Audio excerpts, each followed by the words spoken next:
जय हिंद दोस्तों। कैसे हैं आप सभी।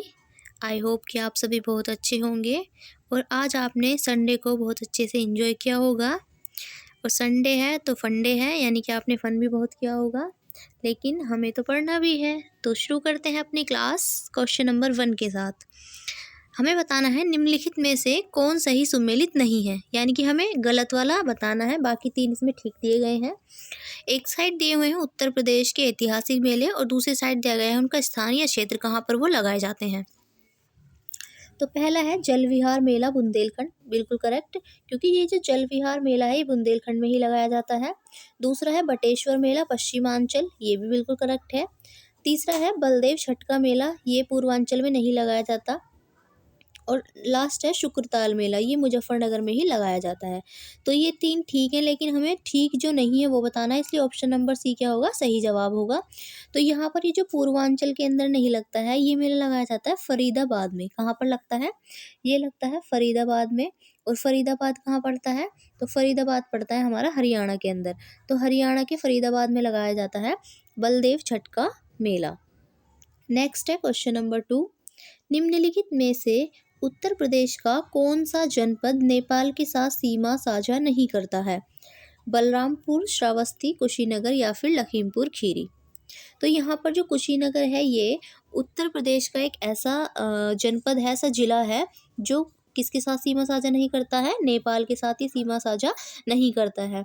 अगर बात की जाए उत्तर प्रदेश के अंदर कितने ज़िले हैं, तो टोटल 75 ज़िले उत्तर प्रदेश के अंदर हैं। और कितने मंडल हैं, 18 मंडल हैं। नेक्स्ट यहाँ पर अगर हम बात करें कि उत्तर प्रदेश के जो जनपद हैं जो नेपाल के साथ सीमा लगाते हैं, उसमें बहराइच आता है। एक तो आपका बहराइच, ये तो आते ही हैं जो आपको दिए हैं, इन्हीं के साथ साथ बहराइच भी आता है। कौन सा आता है, बहराइच। बहराइच, तो बहराइच आता है, पीलीभीत आता है, सिद्धार्थनगर आता है और महाराजगंज।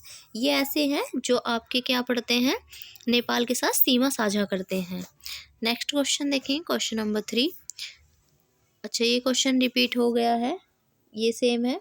कौन सा नहीं करता, तो कुशीनगर नहीं करता है। ऑप्शन नंबर सी क्या होगा, इसका भी सही जवाब होगा। नेक्स्ट क्वेश्चन नंबर 4 देखते हैं। उत्तर प्रदेश के निम्नलिखित किस ऐतिहासिक मेले में हिंदू और मुसलमान दोनों आते हैं। नौचंदी का मेला, बावरो बाबा का मेला या फिर फूलडोल का मेला या फिर बटेश्वर मेला। तो नौचंदी मेला मेरठ का बहुत बड़ा मेला है और बहुत ज़्यादा फेमस मेला है। और इस मेले के अंदर हिंदू और मुस्लिम दोनों ही लोग आते हैं। तो यहाँ पर सबसे ज़्यादा इम्पोर्टेंट जो आपका जवाब होगा वो क्या है, नौचंदी मेला। और ये जो मेला है इसकी शुरुआत मानी जाती है लगभग 1672 से, 1772 से इसकी शुरुआत मानी जाती है नौचंदी मेले की। और ये जो बटेश्वर मेला है ये लगता है आगरा के अंदर। बटेश्वर मेला कहाँ पर लगाया जाता है, बटेश्वर मेला लगता है आगरा के अंदर। और फूलडोल मेला जो है ये लगाया जाता है राजस्थान में। कहाँ पे लगता है फूलडोल मेला, राजस्थान में लगता है फूलडोल मेला। नेक्स्ट देखेंगे क्वेश्चन नंबर 5। क्वेश्चन नंबर 5 की बात करेंगे, अंग्रेजों के विरुद्ध बनारस का नेतृत्व किसने किया था। तो हमें बताना है अंग्रेजों के विरुद्ध बनारस विद्रोह का नेतृत्व किसने किया। सुजाउद्दौला, आसफुद्दौला, राजा चेत सिंह या राजा महीप नारायण सिंह। तो अंग्रेजों के विरुद्ध जो बनारस विद्रोह का नेतृत्व करने वाला था वो था राजा चेत सिंह। इन्होंने ही किया था यहाँ पर इनके नेतृत्व। Next question number 6। निम्नलिखित में से किस वर्ष उत्तर प्रदेश का प्राय संपूर्ण क्षेत्र बंगाल प्रेसिडेंसी से अलग करके आगरा प्रेसिडेंसी के अधीन कर दिया गया था। तो हमें बताना है वो कब किया गया था, बंगाल प्रेसिडेंसी से अलग करके आगरा प्रेसिडेंसी के अधीन कब किया गया था उत्तर प्रदेश को, जो कि आज का उत्तर प्रदेश है। तो यहाँ पर ये किया गया था 1833 के अंदर। ऑप्शन नंबर बी क्या होगा, यहाँ पर सही जवाब होगा। तो 1833 ईस्वी में किया गया था। नेक्स्ट है, वर्तमान उत्तर प्रदेश में भारत के प्राचीनतम 16 महाजनपदों में से कुल कितने स्थित थे। तो यहाँ पर हम बात करें कि भारत के अंदर, क्योंकि जो महाजनपद काल आप पढ़ेंगे तो महाजनपद काल के अंदर आप पढ़ते हैं कुल 16 महाजनपद। पहले तो आपको ये पता होना चाहिए, पूछ लेता है कि महाजनपद काल में टोटल कितनी जनपदें थी, तो 16 महाजनपद हुआ करती थी। और उन 16 महाजनपदों में से उत्तर प्रदेश के अंदर पड़ती हैं 8 महाजनपदें। कितनी पड़ती हैं? हमारे यूपी के अंदर 8 महाजनपदें उनमें से स्थित है। उनके नाम मैं एक बार बता देती हूँ आपको। एक तो काशी था, कौशल था, मल्ल था। ये क्या है? ये है आपके जो मैं बताने जा रही हूँ वो सारी जनपद महाजनपदें जो कि उत्तर प्रदेश में पड़ती थी। इसी के साथ चेदी हुआ करता था, वत्स, कुरु, पांचाल और शूरसेन। ये क्या थे? ये सभी के सभी उत्तर प्रदेश के अंदर पड़ते थे। Next question number 8। सूची 1 को सूची 2 से सुमेलित कीजिए एवं नीचे दिए गए कूट का प्रयोग करके सही उत्तर का चयन करना है हमें। एक साइड दिए गए हैं हमें लोकगीत यानी कि फोक सॉन्ग दिए गए हैं, और दूसरी तरफ दिया गया है गायन का अवसर, यानी कि ये कब कब गाए जाते हैं ये हमें बताना है, और किस किस ओकेजन पर कौन सा गीत गाया जाता है। तो इसमें से हमें मैचिंग करने हैं कि कौन सा कब गाया जाता है। और ये क्वेश्चन इस तरह के आपसे बहुत बार पूछे जाते हैं एग्जाम के अंदर, और ये इम्पोर्टेंट क्वेश्चन होने वाला है आज का। तो यहाँ पर हम देखेंगे, सबसे पहले हमें दिखाया गया है कि चेती। तो चेती क्या है? ये एक लोकगीत है। तो ये कब गाया जाता है हमें बताना है।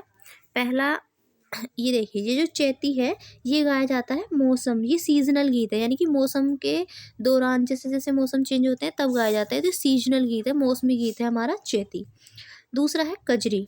तो कजरी जो है ये ऐसा लोकगीत है, इसको विवाह या फिर मौसम संबंधित गीत है ये, लेकिन मोस्टली विवाह पर ही गाया जाता है कजरी। फिर सी है रसिया। ये जो रसिया है ये गाया जाता है, ये ब्रज का लोकगीत है।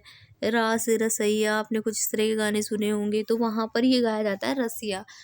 नेक्स्ट है सोहर। ये सोहर जो है ये संस्कार गीत होता है सोहर। तो ऑप्शन नंबर यहाँ पर पहले का चौथे का पहला होगा। तो यहाँ पर हमें दिखाई दे रहा है कि ऑप्शन नंबर कौन सा भाई? फर्स्ट का फोर्थ है, तो फर्स्ट का फोर्थ किस में है? देखो एक ही दिया है, ऑप्शन नंबर ए क्या होगा यहाँ पर सही जवाब होगा। नेक्स्ट क्वेश्चन देखेंगे, क्वेश्चन नंबर 9। हमें बताना है यहाँ पर निम्नलिखित में से कौन सा सुमेलित नहीं है, इनमें से कौन सा सही सुमेलित नहीं है हमें बताना है। एक साइड हमें भाषा दी गई है और दूसरी साइड दिया गया है देश। तो डैनिश में डेनमार्क, यानी कि जो डैनिश भाषा है वो डेनमार्क में बोली जाती है, बिल्कुल सही है। नीदरलैंड के अंदर डच बोली जाती है, ये भी ठीक है। चीन में मंडारिन बोली जाती है, ये भी ठीक है। लेकिन थाईलैंड में भाषा नहीं बोली जाती है, ये क्या होगा यहाँ पर? गलत होगा, और हमसे गलत ही पूछा है, इसलिए हमारा सही जवाब क्या होगा? ऑप्शन नंबर डी ही होगा। ये जो भाषा है ये इंडोनेशिया में बोली जाती है। कहाँ पर बोली जाती है? इंडोनेशिया के अंदर बोली जाती है। क्लियर है? तो इंडोनेशिया में बोली जाती है हमारी भाषा। नेक्स्ट क्वेश्चन हमें बताना है निम्नलिखित युग्मों में से सही सुमेलित हमें करना है। एक तरफ दिया गया है हमें एक तरफ हमें दी गई हैं चीज़ें कि कौन से ये जो आपको दी गई हैं चीज़ें अलग अलग कि किस में क्या पाया जाता है। जैसे कि चुकंदर है, चुकंदर की अगर बात की जाए तो चुकंदर में क्या चीनी पाई जाती है? बिल्कुल सही। अगर आपने चुकंदर खाया होगा तो आपको मीठा मीठा भी लगता है, इसलिए चुकंदर में शुगर भी होता है। ऑप्शन नंबर ए भी क्या है? यहाँ सही है। दूसरा है शहद। शहद में ग्लूकोज और फ्रक्टोज पाए जाते हैं, बिल्कुल एब्सोल्युटली राइट। ग्लूकोज के इसके हनी के अंदर, शहद के अंदर ग्लूकोज और फ्रक्टोज दोनों शामिल होते हैं। थर्ड है कॉटन। कॉटन में क्या सेल्यूलोज होता है? ऑफ कोर्स बिल्कुल होता है भाई, कॉटन के अंदर सेल्यूलोज पाया जाता है। अगर आपको पता हो तो जो प्राचीन मानव था वो कपास का सेवन करता था। क्यों? क्योंकि हमारे अंदर पहले क्या हुआ करता था, सेल्यूलोज के पाचन के लिए अपेंडिक्स नाल हुआ करती थी। और आप जानते हैं कि आज के टाइम में अगर किसी की अपेंडिक्स की जो नाल है अगर वो बढ़ जाती है तो उसे ऑपरेशन कराना पड़ता है, क्योंकि अब हम लोग क्या नहीं करते हैं, कपास नहीं खाते हैं। तो पहले हमारे अंदर अपेंडिक्स की नाल मनुष्य के अंदर हुआ करती थी, लेकिन अब नहीं है, और अगर अब बढ़ जाती है तो हमें उसे कटा के ऑपरेशन कराना पड़ता है। तो कपास में सेल्यूलोज पाया जाता है, बिल्कुल सही जवाब। और दूध में लैक्टोज पाया जाता है, ये बिल्कुल सही। तो ये चारों के चारों ऑप्शन बिल्कुल सही हैं, इसलिए ऑप्शन नंबर यहाँ पर कौन सा सही होगा? इसमें 1 2 3 है, 2 3 1 1 2 3, और इसमें आपका ऑप्शन नंबर डी क्या होगा? एकदम करेक्ट होगा। Next question, question number 11। पारंपरिक लोक नाट्य भांड पाथर किस राज्य केंद्र शासित प्रदेश से संबंधित है? तो किस केंद्र शासित प्रदेश से पूछा है। और देखिए अगर आप यहाँ थोड़ी सी चालाकी दिखाएंगे तो यहाँ पर केंद्र शासित प्रदेश केवल एक ही दिया हुआ है। तो यहाँ पर देखिए जम्मू कश्मीर, गुजरात, उत्तर प्रदेश या असम। तो क्योंकि ये प्रीवियस ईयर के क्वेश्चंस हम लगा रहे हैं, उस टाइम पर जम्मू कश्मीर तो एक राज्य ही हुआ करता था, लेकिन यहाँ पर अब केंद्र शासित प्रदेश की बात की गई है, तो इसके हिसाब से भी आप दे सकते हैं। तो यहाँ पर ऑप्शन नंबर ए क्या जाएगा, आपका सही जवाब जाएगा। तो जम्मू कश्मीर के अंदर क्या जाता है, ये फोक ड्रामा जिसका नाम है भांड पाथर। क्लियर है। चलिए नेक्स्ट क्वेश्चन। चलिए आज के क्वेश्चन यहीं पर समाप्त होते हैं, तो फिर मिलते हैं नेक्स्ट क्लास में। और अगर आप इस क्लास की पीडीएफ भी पाना चाहते हैं तो आप डिस्क्रिप्शन बॉक्स में जाकर और टेलीग्राम को ज्वाइन कर सकते हैं, वहाँ से आपको इसकी पीडीएफ भी मिल जाएगी। फिर मिलते हैं एक नई क्लास में, तब तक के लिए अपना ध्यान रखिएगा। Good night and take care.